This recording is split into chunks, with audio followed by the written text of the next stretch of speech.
Salut tout le monde, c'est Midnight, j'espère que vous allez bien. Moi ça va très bien, on se retrouve aujourd'hui sur Might and Magic Elemental Gradients pour parler un petit peu juste savoir les must-have à avoir, à ne pas quitter et vraiment à se servir durant le jeu. Alors, le principal étant l'égide de pierre haut. Dès que vous l'avez, gardez-le absolument grâce à ses attaques. Donc, l'attaque défi qui inflige d'importants dommages à tous les ennemis proportionnels au maximum de ses PV et à 35% de chance de les défier pendant un tour. Ça, c'est énorme quand il a beaucoup de vie. Dites-moi que le mien a seulement 16 000 et il tape du 4000 en zone. Ce qui est quand même pour un début de jeu énorme et il est que 3 étoiles. Hein. Je l'ai monté qu'une seule fois, il est pas 4 ni 5. Donc, c'est pour vous dire. En plus, il a dernier rempart qui à chaque fois qu'il se prend un coup, il a 50% de chance de contre-attaquer, ce qui est énorme. Et en plus, il implique un bouclier de 10% de ses PV max, ce qui est énorme aussi. Très clairement, moi il a 10 000, il se met 1000 de bouclier chaque coup. Donc c'est très bon. Non même pas, il se met 1600, excusez-moi. Faut que j'apprenne à compter un de ces quatre. Ensuite, il y aura celle, je ne l'ai malheureusement pas. Hein, mais la succube feu qui correspond très clairement à Raok, qui est clairement un must-have. Dès que vous l'avez, c'est vraiment la base pour le farm. Vous pourrez farmer tout parce que c'est vraiment, elle est incroyable. On va aller la voir, hein, et c'est incroyable à quel point elle est intéressante et elle est parfaite. Qu'est-ce que j'aimerais la voir, mes amis, et je pense que tout le monde aimerait la voir parce que elle est vraiment insane. La succube feu. Regardez, alors bon, son attaque elle est normale, hein, c'est comme tous, faudra l'éveiller. Mais attaque un ennemi proportionnellement à la vitesse maximale du lanceur et draine instantanément ses PV. Alors déjà, elle se soigne. Et c'est pas ça, ces deux effets passent outre la défense. Non mais attendez, il faut pas déconner. Et en plus de ça, le drain correspond à 100% des PV du lanceur. Ça veut dire qu'on lui met 15 000 de vie, elle va frapper du 15 000, récupérer 15 000 de vie, outre la défense. Donc ça veut dire que quoi qu'il arrive, vous allez lui mettre 15 000 PV dans la gueule. Et en plus de ça, pour rendre le truc encore plus cheaté, encore plus abusé, on a lubricité, AFJ à nouveau si l'attaquant tue une créature. Et si ça arrive, on lui augmente sa vitesse et son attaque pendant un tour. Non mais les gars, mais les gars, honnêtement, comment vous voulez plus de shit que ça? Cette carte, c'est là, c'est le must have, vraiment. Ensuite, on va faire autre chose, c'est les créatures qu'il faut garder pour le Toa. Enfin, c'est pas le Toa, mais c'est la grande tour avec les 100 plalis. C'est à peu près la même chose, qu'on soit bien d'accord. D'ailleurs, dans pas très longtemps, je vais faire une vidéo. Hein, donc, les différences, les bons points et les mauvais points entre Might and Magic et Summoner's War, parce qu'ils sont très comparés. Et j'aimerais faire un petit comparatif, histoire de dissocier bien comme il faut ces deux jeux. Hein, et aussi réussir à trouver un bon point, en fait, que ces deux jeux ont quand même pas mal de similitudes. Donc, alors, la méta actuelle, c'est une méta dot, une méta dommage, poison, hein, on soit bien d'accord. Donc, il faut garder tous ceux qui ont du poison, hein, ça va de soi. Donc, les principaux, Renegade du Creux Noir, Wind, dès que vous l'avez, gardez-la absolument, elle est exceptionnelle, elle tape tout le monde, proportionnellement à sa vitesse et elle empoisonne pendant 2 tours. Impeccable. Basilic, pareil. Il arrive, il attaque tout le monde pendant 2 tours, poison. Ensuite, il y en a d'autres que j'irai vous montrer ensuite dans l'aide, je ne sais plus quoi là. Il vous faudra également attendez. Résistance et voilà, il y a elle aussi.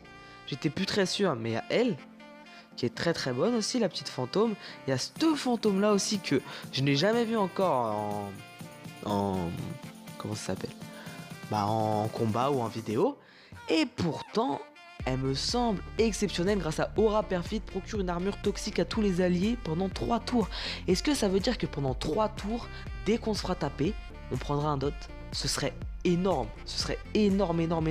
Surtout qu'il n'y a que 4 tours de relance. Ça me paraît un peu trop gros, je l'ai pas encore essayé, mais il va falloir qu'on l'essaye. Hein. De toute façon, on fera sûrement ça en vidéo, ou même si on le fait pas, enfin, il va falloir que je l'essaye d'abord tout seul hein, pour la stuffer et tout. Donc, il y a aussi la renégate du croc noir, mais Wind, voilà, empoisonne 2 fois un ennemi pendant 2 tours. Le seul problème, c'est que là, c'est un seul en fait. Il n'y a pas plusieurs ennemis. Hein. Donc, hop, on fait un petit retour. On part dans la ménagerie. Je sais que... Où est-il? Où est-il? Le petit golem. Le petit golem. Pas celui-là, même si son passif est très intéressant. C'est le Wind. Le Wind, le golem tout court. Hein, donc le golem des tempêtes. Donc, inflige d'importants dommages à un ennemi proportionnellement à la défense du lanceur et 50% de chance de réduire sa barre de tour de 80%. Ce qui est énorme. Réduire la TB de 80%, c'est énorme. Mais ce qui nous intéresse surtout, c'est la brume étincelante. Augmente la défense de tous les alliés effectifs dont il bénéficie pendant 2 tours.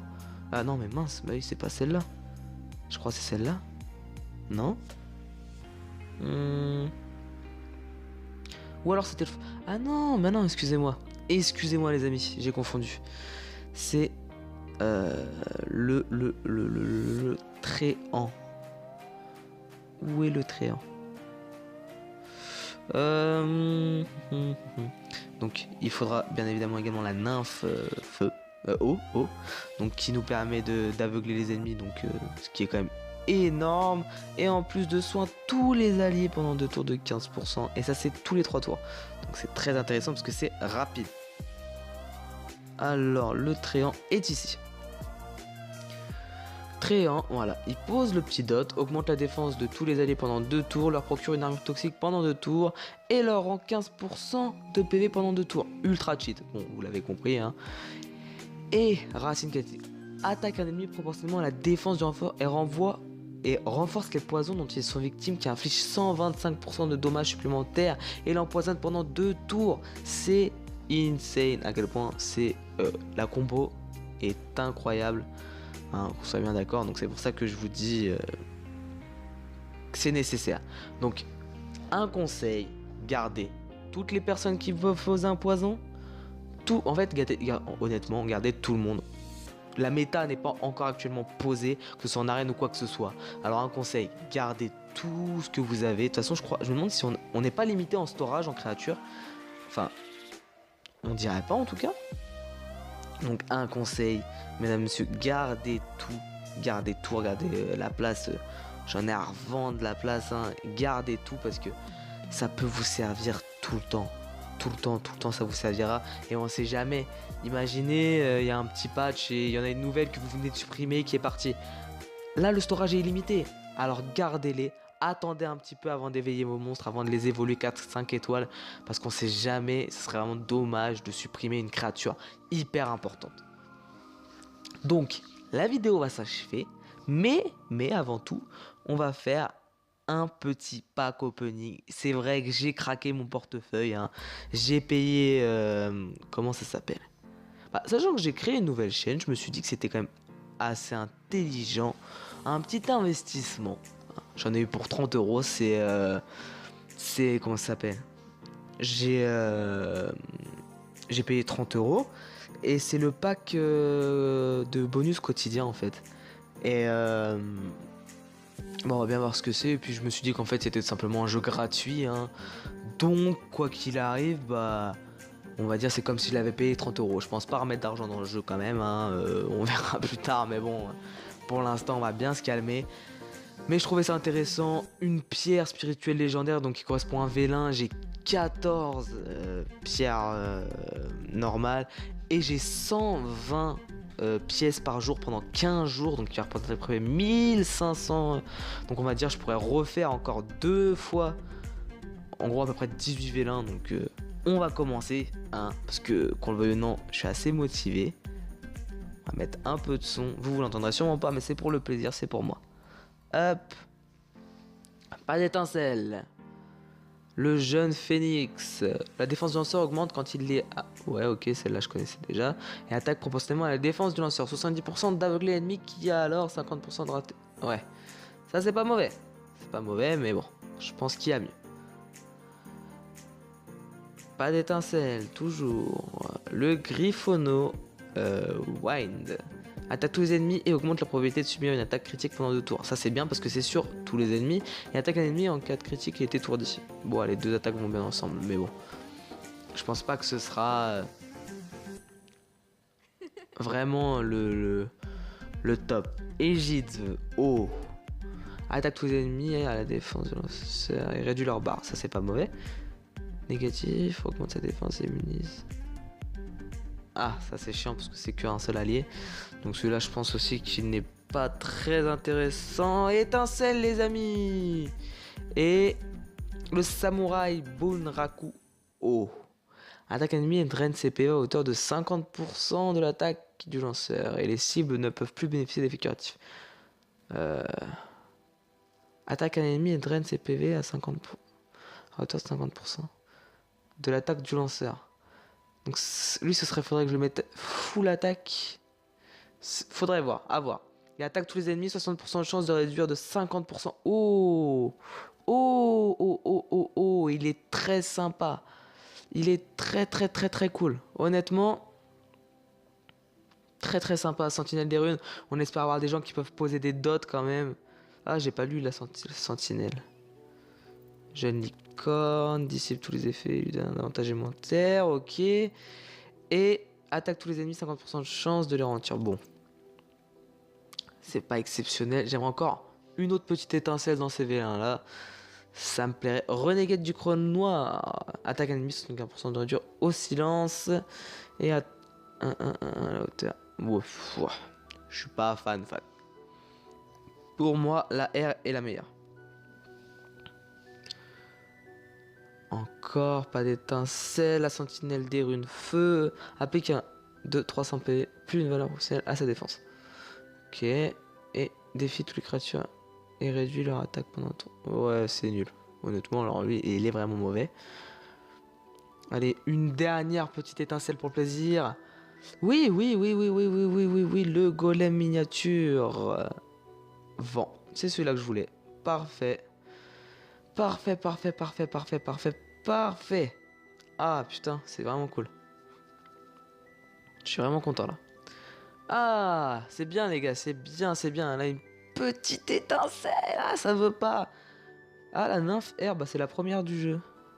Bon, je m'en servirai pas, hein, mais c'est ça, c'est toujours bon à prendre. Le mouche à spic, celui-là il est mauvais, je le sais déjà. L'oiseau arctique, il est jouable, hein, il est sympa. Peau de pierre de masse, attaque tous les ennemis et place tous les alliés sous un sceau protecteur qui réduit de 40%. Ouais, non, il est vraiment pas mauvais, lui. Il me plaît bien. Allez,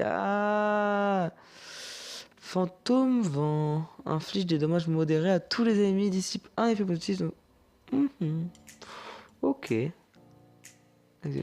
Ouais, non, c'est pas mauvais. Le dernier, vélin normal. Hop, absolument rien. Super, jeune licorne. Un peu dégoûté. Donc, pour ouvrir celui-là, on va fermer les yeux. Hein. Vous voyez pas, mais j'ai vraiment les fermer.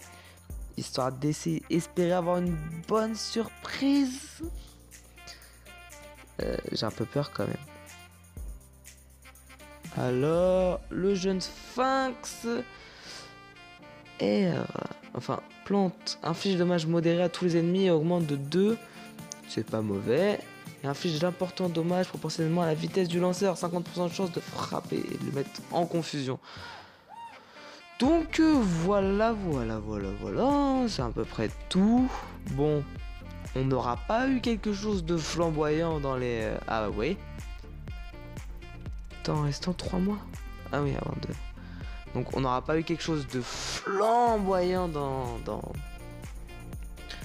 les paquets. Hein. Je suis un petit peu dégoûté par ailleurs. Ah, niveau... Oh bah, parfait ça. Eh bah, attendez. Rien n'est encore joué. Mes amis, rien n'est encore joué, le niveau 20. Alors, on part dessus. Je pense pas, ce serait quand même... ouais, voilà, ça aurait été trop beau. Un pharaon radieux. Inflige de dommages modérés à tous les ennemis, réduit leur attaque pendant 2 tours. Et augmente tes dommages critiques et les chances. Ouais, c'est pas mauvais aussi ça. Sympa. Et maintenant, un petit coffre normal. Hop. Voilà. Un peu de la merde. Et le petit coffre en or. Attention. Ah, c'est full nul. Vraiment, vraiment nul. Alors là, j'ai pas d'autres mots, les amis. C'est mauvais. Alors là, c'est vraiment nul. Donc c'est pour ça que je vous dis, n'ouvrez que les grands coffres. Hein. Très honnêtement, parce que c'est le reste n'est pas du tout rentable. Oui, non, mais non, en fait, je viens déjà de dépenser beaucoup d'argent. On va peut-être se calmer un petit peu. Merci beaucoup. Donc, moi, sur ce, je vous laisse. C'était My Night. Abonnez-vous, lâchez un petit like, un commentaire, discutons ensemble dans l'espace commentaire, c'est fait pour ça. Je vous souhaite une agréable soirée et amusez-vous bien sur Might and Magic.